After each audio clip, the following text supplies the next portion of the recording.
Good morning or good afternoon or evening if you're across an ocean. Hi, I'm Victoria Moran and I'm in New York City. I really wanted to come here 20 years ago, and it is a magical place. It's also a very difficult place to be right now. Hi everybody who's joining in. It always means so much to see your names showing up. I'll try to do the wave thing without making my camera shake so much that it gives somebody motion sickness who's watching. So this is Enchanted April, day 21. So we just have 1 week left, and I would be interested if anybody is seeing something happening in your life, having some of these positive thoughts early in the day, at least early in the day for those in the US, been something that has made a difference as you go through sheltering in place and all whatnot. I know that it's different in different geographical areas, and some places are starting to open up to one degree or another. And yet here in New York, they're actually thinking of tightening things. So my understanding is we have flattened the curve, but we're still getting 5,000 new cases a day. And that's a lot, and that's scary. So I know that the governor has talked about things like shutting down subways and buses and making some arrangements with Lyft and Uber to get people who need to get places where they need to go. They're also talking about not allowing customers to go into supermarkets because so many people who work in supermarkets have come down with the virus. So even though we've been doing this thing for at least a month and we've been doing Enchanted April for 3 weeks, I just have to keep it in the day because the trajectory going out forward is, I don't know how long anything is happening for, but in this day, right now, in this day, in this apartment, in this life that I have at this point in time, I can pull out the enchantment. I can pull out enough creativity to do something so that in the future, whatever that future looks like, I've built something that can be used then. And I gotta tell you, this is hard for me. I don't know if it's hard for you, but I am not a naturally positive person. You don't write 14 self-help books because you just came out of the womb positive. You know, they say we teach what we need to learn, and that is really true for me. I remember as a kid hearing that story about Chicken Little, and he told everybody the sky was falling and caused all sorts of trouble, and I'm sitting there as like a 4-year-old thinking, yeah, but what if it had been falling? Somebody needed to notice that. So it's really work for me to get up every day and engage in a positive fashion. And hopefully some of these things that we're sharing will help you do that. If you need any help, I know I do. So the quote for the day is actually one of my favorites that came through me. And I always say through because I can write a lot of stuff, but when something is really ping, I always feel like it's magical. I always feel like it's more channeled, not in the spiritualist sense, but in a sense that we can all be reservoirs of the wisdom of the universe, and every now and then I think we're blessed to get to do that. So this little quotation from Living a Charmed Life says, "Look for the light in darkness." If others aren't seeing any and you've found some, you're like the one person in a blackout who has a working flashlight. Well, who wouldn't want one of those? So to me, when I think about finding light in darkness, for a long time, I thought that just meant look at something else. So for example, we're having this awful virus. We're inside. There's all kinds of acrimony and division in the country. And it just, there's not a lot of hope just popping up all over unless you really look for it. And so my way of finding light in darkness would always be, okay, what else is going on? Well, more people are well than sick. And, you know, we all haven't gone under yet. And But what I think is kind of special, if you want to like really up it to the professional level of looking for light in darkness, we want to take the situation, whatever it is, and it's probably easier with a personal situation rather than just coronavirus. How about my life in the time of coronavirus? What's going on just in my little world, because that's the only thing we can control anyway, is that, I'm sorry, I got distracted reading the comments. I shouldn't do that. I will read them later and promise I'll respond to everybody, and thank you so much for commenting. But what I'm thinking about is we look at the icky thing itself, the thing that is like, boo hiss, go away. If this thing were gone, my life would be a whole lot better. But if it's something that you can't do away with or turn from or ignore, it's finding the light in that. And that is the advanced class. So I've got several difficult things going on right now. I bet that's something that you guys could probably all say too. And some of them are stressful and some of them are frightening. So I'll take one of those, and there's nothing good about it on the outside, but I can go into it and see, okay, this is a way for me to find out what I'm really made of. This is a challenge for me to suit up, show up, and go out into the world as the person I like to think of myself as being. This is an opportunity for fear to lose. And I'm not real crazy about military analogies and competitive analogies. I think this whole idea of winning and losing, we got too much of that. But I am willing to go to war with fear because it stops me. I know other people, maybe their problems are anger or something else, but for me, it's the big fear demon, just like we talked about a few weeks ago when I played the wonderful Janice Stanfield song, If I Were Brave. If you missed that, I would highly recommend that you check out If I Were Brave, and to just ask that question of ourselves every day. What would I do today if I were brave? Because you know what? I think we're a lot braver than we think.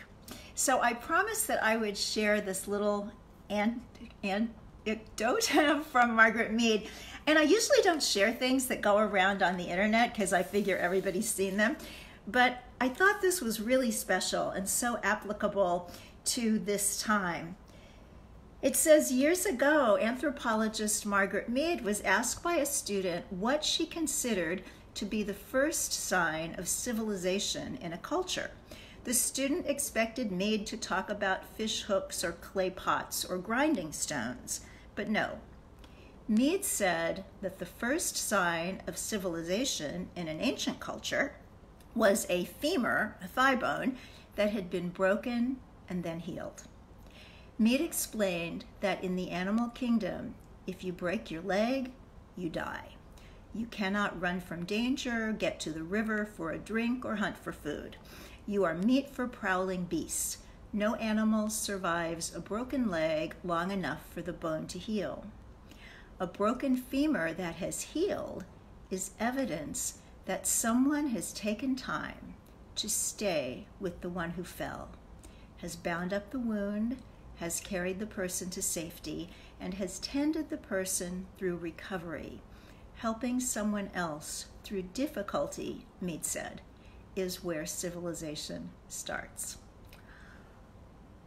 That is really moving to me because we have the opportunity every day in relation to others, even if we happen to be alone and our relationship with others at this point is distant, to be with someone while they mend from a physical difficulty, an emotional difficulty, a practical difficulty. Gosh, right now there are so many options. And you know what? We also need to be with ourselves with that same kind of love and gentleness. I think it's really easy sometimes to think, I'm not doing enough. I'm not stepping up enough. You know what? How about, yeah, you are. Just relax back and see what this day would be like if you really believed that you did have the flashlight in the blackout, and you were finding the light in darkness. So a couple of announcements. I want to talk about my hat. If things are bad enough in the world of blow dries that I have to wear a hat, I'm going to wear a vegan hat, and this comes from Grape Cat Vegan Shop. You can check out the good people of Grape Cat. They are online, but a whole lot of their business comes from going to veg fests and having a live table, and obviously that's not happening now, so I think that's one business that could use some support. So if you are in the market for some kind of clothing or accessory, either message wear or otherwise, they have all sorts of wonderful things. I also have the best sunglasses I've ever had in my life, came from Grape Cat. So do check them out if you are so inclined. And I also want to tell you a couple of things coming up. Tomorrow, Wednesday, 3 p.m. Eastern Time, U.S. Eastern Time, the Main Street Vegan live show. So I hope you guys listen at least some of the time. It would mean so much if you ever felt like putting a nice review on iTunes or wherever you listen. Gosh, that would help a lot too, because the more of those you get, then the more the podcast apps promote your show and get it up there and out there. So tomorrow is a very special Earth Day show. Did you know that tomorrow is the 50th anniversary of Earth Day? Wow. And of course, I remember the first one, but we don't have to go there. So tomorrow, my first guest is interior designer Deborah DeMare, talking about non-toxic cleaning. And she wants to call her segment, "We Don't Need Clorox." So we can find out from her. She's also vegan, so everything she talks about will be non-toxic and cruelty-free and totally vegan. And then in the second half, Morris Hicks, if you don't know him, oh my gosh, he's so cool in the environmental world, in the whole food, plant-based world. And he's a really practical guy. We were at this big expo that was mostly plant-based kind of businesses, vegan businesses, and lots of processed foods and stuff that I know he doesn't eat because he's really straight and narrow with the food and nutrition. And I said, well, Jim, how do you feel to be here and have a table when just about everybody else is hawking stuff that you wouldn't eat? And he said in this wonderful Southern accent, Victoria, if I waited for everybody to eat the way I eat, we'd all die from climate change. So that's the kind of guy he is. And his brand new ebook is called Outcry.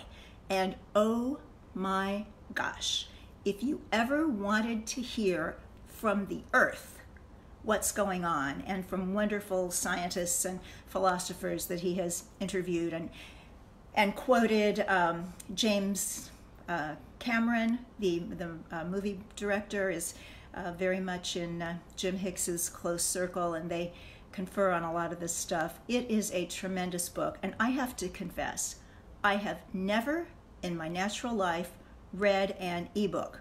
I just resist because I stare at a screen way too much of the time. I listen to Audible books constantly, and I read books on paper.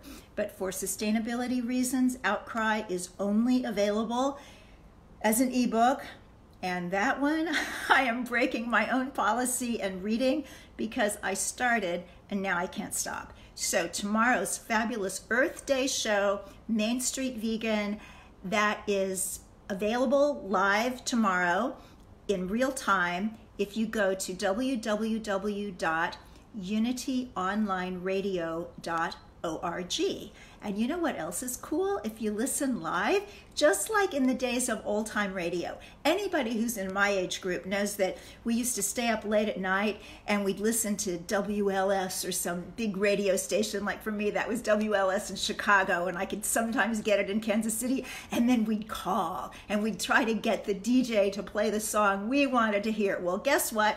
If you listen live on Unity Online Radio, you can still call and you can talk to Deborah DeMare or Jim Hicks, and the number you call, which I will put obviously on Facebook, is 816-251-3555. You can join the conversation. And of course, it will be a podcast everywhere by Thursday morning. My final announcement is about Thursday, 1 p.m. U.S. Eastern Time. Plant-Powered Metro New York, wonderful organization, is kind enough to have asked me to be their speaker for a webinar. And the topic is called How I've Kept Off 60 plus pounds for 36 years without dieting or deprivation. And if this is a topic that is of any interest to you, I would cordially and warmly invite you to be a part of it, because I think you'll hear this particular situation addressed in a way that maybe you've never heard it before. So hoping to share a lot of love and hope and good sense on Thursday with the good people of Plant-Powered Metro New York.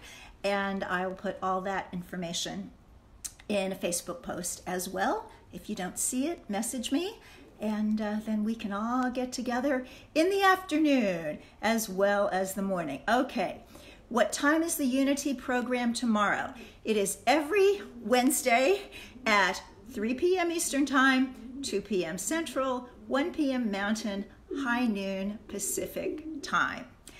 Phil wants to know, what songs did I want the station to play? Well, Phil, I wanted them to play Beatles songs, of course, because I was a massive Beatle fan. And if anybody wants to hear the story of how, when I was 17, Paul McCartney bought me a drink, just ask, and we can talk about that on one of these enchanted days of April. Thanks so much for being part of this. Bless you guys. Bye.